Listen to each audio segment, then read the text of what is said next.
Pentingnya konsisten, kesabaran, dan kerja keras dalam membangun sebuah bisnis ataupun usaha, baik besar ataupun kecil. Kali ini saya akan fokus kepada usaha yang segmennya itu kecil, yaitu UMKM. Kenapa saya membahasnya UMKM? Karena saya menjalani di UMKM, kemudian ini saya sharingkan atas pengalaman saya. Apa hubungannya konsisten terhadap membangun usaha terhadap menjalankan usaha? Apa hubungannya kerja keras dan kesabaran terhadap keberhasilan sebuah usaha yang kita rintis? Di mana hampir, kalau boleh kita bahas, semua pengusaha yang sudah sukses sekarang, ceritanya itu pasti tidak jauh dari kerja keras. Pasti tidak jauh dari konsistensinya menjalani sebuah bisnisnya, menjalani lika-liku usahanya, kemudian berdiri kokoh dan hampir puluhan tahun sampai sekarang. Oke, konsisten menurut saya, pengertian secara saya pribadi dan mungkin yang lebih mudah untuk dipahami, konsisten dalam membangun sebuah usaha, dalam membangun sebuah bisnis, yaitu harus terus-menerus dan tidak boleh menyerah. Kenapa saya bilang seperti itu? Membangun sebuah usaha itu lika-likunya pasti ada. Merintis sebuah usaha, bisnis, jangankan yang besar, yang kecil itu pasti ada kendalanya, baik di internal, baik dalam memasarkan. Kalau mempunyai karyawan ada kendala dengan SDM-nya, itu pasti ada semuanya.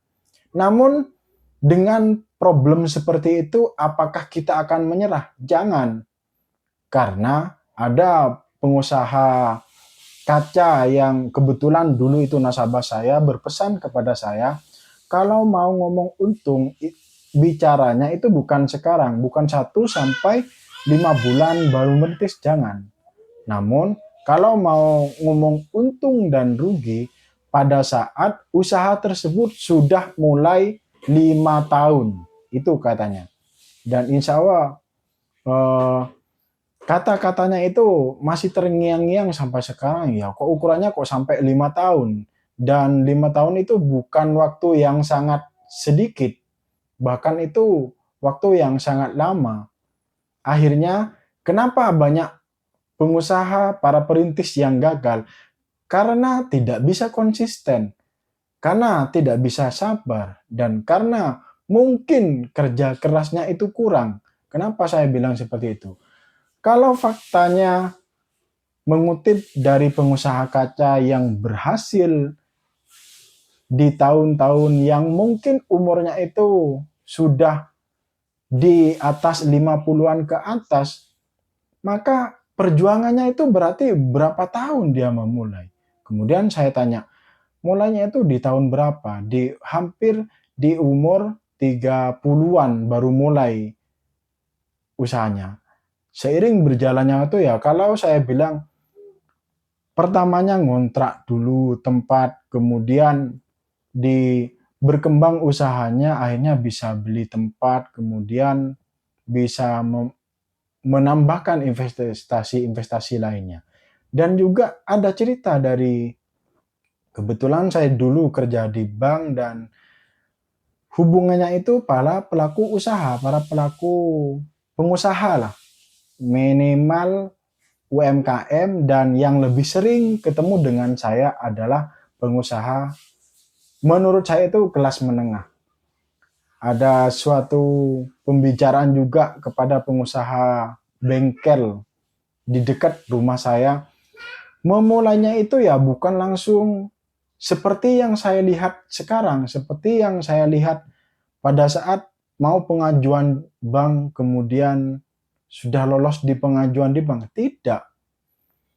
Kalau ceritanya, membangun usahanya itu mulai tahun di bawah 2000. Mulai bisnisnya dari tahun 2000, dari tahun 97. Di mana ceritanya kurang lebih sama dengan saya.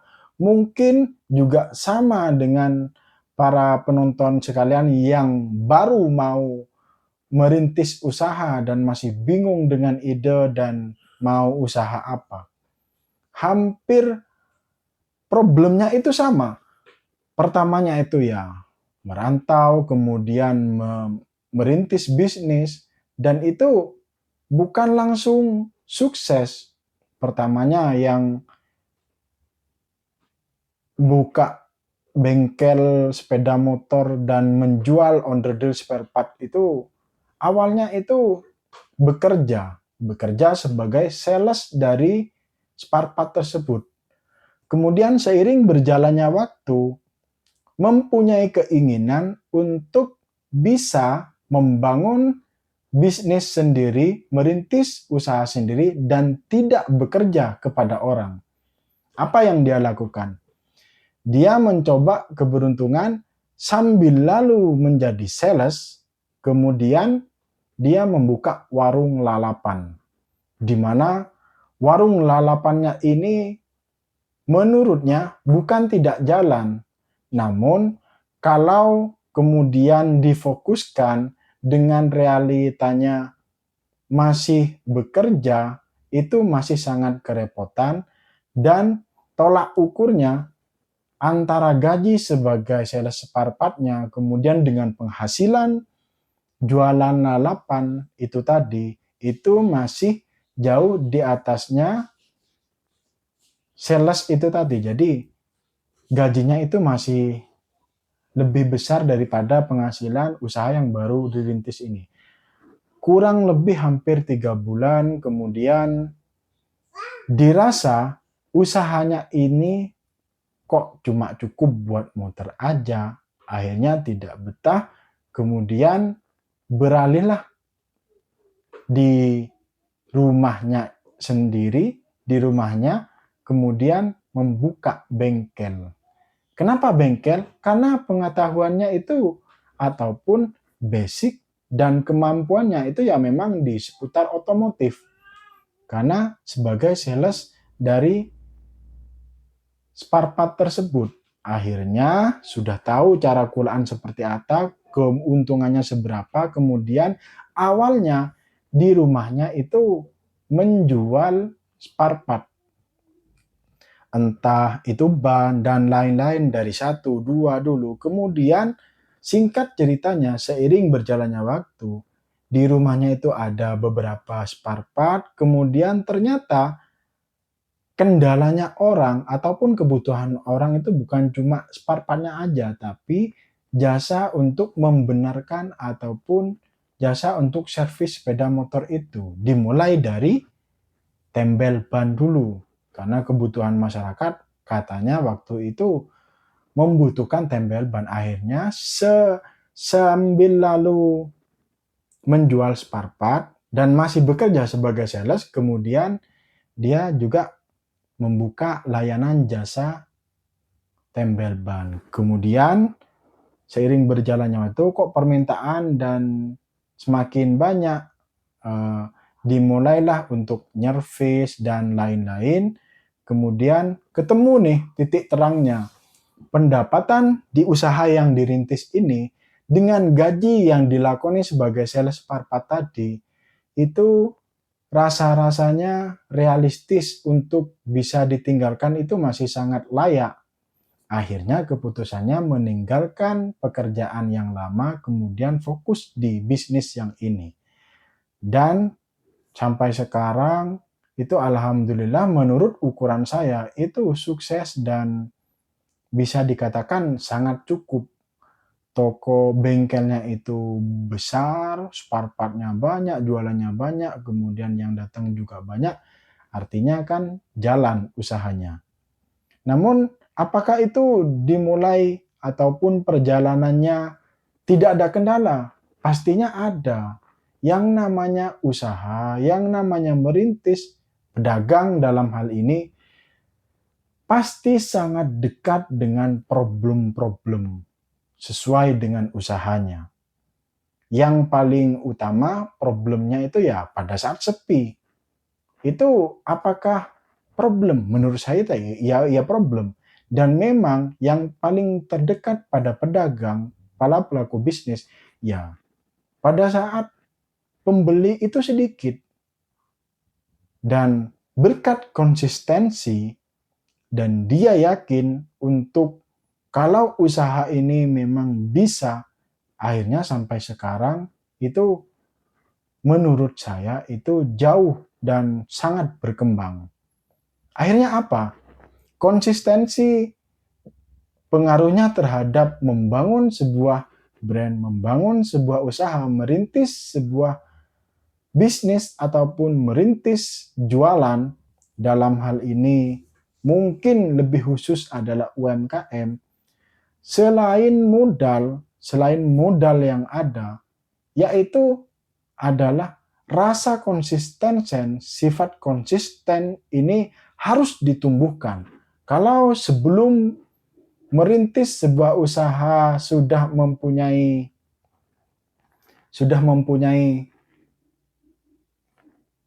sifat konsisten, ditambah lagi. Karena kalau mungkin sebelumnya belum pernah bekerja tapi sudah konsisten terkait dengan melakukan sebuah sesuatu atau pada saat bekerja melakukan sebuah sesuatu, konsisten sifatnya, itu cuma perlu dipertajam lagi kekonsistenannya. Akhirnya konsisten dalam hal ini, kalau yang terdekat dengan usaha yang saya jalani adalah tahu petis, di mana apakah ada kendala selama 2 tahun? Yang jelas banyak. Yang paling terdekat ya pada saat pembeli tidak seperti biasanya. Dalam hal ini ya mungkin sepi, itu tantangannya sangat luar biasa. Bahkan sampai mau menyerah. Sampai detik ini ya kadang mau menyerah. Tapi dilihat lagi ya, rasa-rasanya masih ada keyakinan bakalan bisa berkembang usaha ini. Akhirnya sampai sekarang, sampai detik ini masih bertahan. Kemudian konsistensi kenapa sangat penting pada saat teman-teman mau membuka usaha, pada saat teman-teman mau merintis sebuah usaha. Karena dari konsisten itu bisa dinilai apakah usaha tersebut bisa bertahan cukup lama atau hanya sebentar.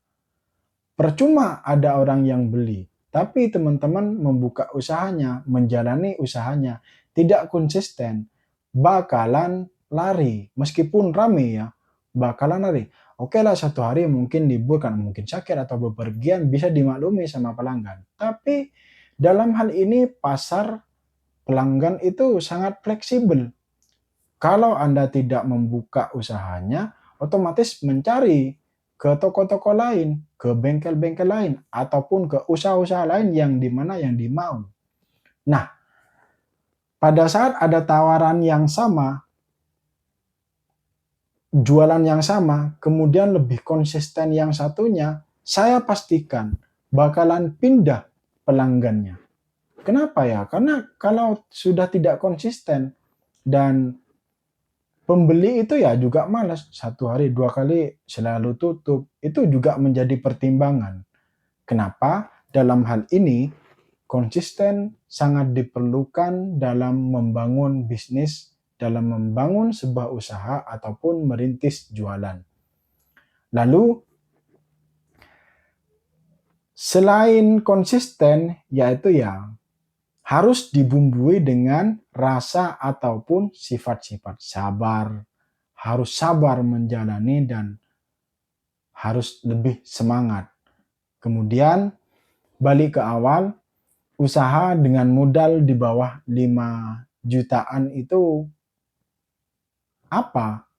Yang saya contohkan adalah tahu petis, di mana persiapannya itu mungkin tidak memerlukan waktu yang sangat lama, kemudian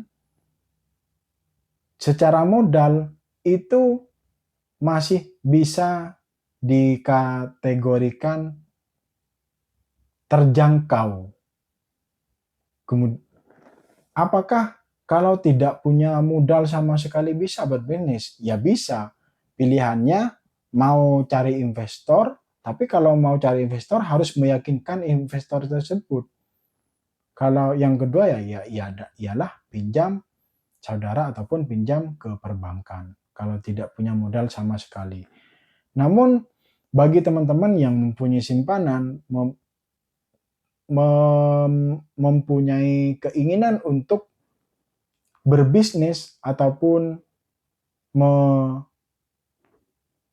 merintis sebuah usaha dengan modal di bawah 5 juta, rasa-rasanya jual gorengan itu masih sangat menarik dan berpotensi di tempat, di lokasi manapun, baik di perkampungan ataupun di kota, itu gorengan masih sangat layak untuk menjadi pertimbangkan. Kenapa? Ya penikmat gorengan itu banyak. Kemudian ya di online kan karena sekarang pasarnya sudah online. Akhirnya usaha dengan modal terjangkau namun hasilnya bakalan menjanjikan. Salah satunya adalah tahu petis ini. Kenapa saya bilang menjanjikan? Karena sudah mengalami gitu ya. Dan mudah-mudahan informasi ataupun sharing ini memberikan bermanfaat. Kalau mungkin ada kekeliruan ataupun masukan, silakan bisa komen di bawah. Mudah-mudahan bisa ketemu di video selanjutnya. Kurang lebihnya saya mohon maaf dan terima kasih.